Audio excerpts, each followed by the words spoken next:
Chittagong city corporation কর্তৃক 5.5 লক্ষাধিক শিশু জাতীয় vitamin A plus capsule campaign উদ্বোধন করেছেন Chittagong city mayor doctor Shahadat Hossain. আজ শনিবার সকালে নগরের চসিক জেনারেল হাসপাতালে মেমন 2-এ এই কার্যক্রমের উদ্বোধন করা হয়।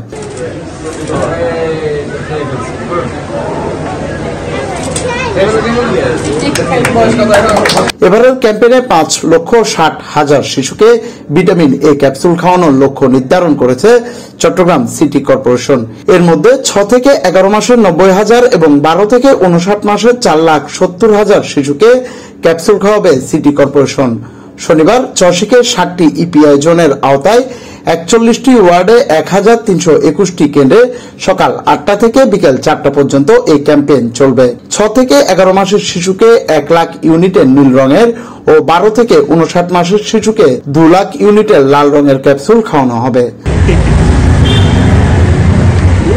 ক্যাম্পেইনে বাদ পড়া শিশুদের চসিকের ব্যবস্থাপনায় চসিক পরিচালিত দাতব্য চিকিৎসালয়, নগর স্বাস্থ্য কেন্দ্র, ইপিআই কেন্দ্রে ভিটামিন এ ক্যাপসুল খাওয়ানো হবে। শিশুদের রাতকানা রোগ প্রতিরোধ এবং অপুষ্টি ও মৃত্যুর হাত থেকে রক্ষার জন্য মা বাবা অভিভাবকদের প্রতি আহ্বান জানিয়েছেন মেয়র।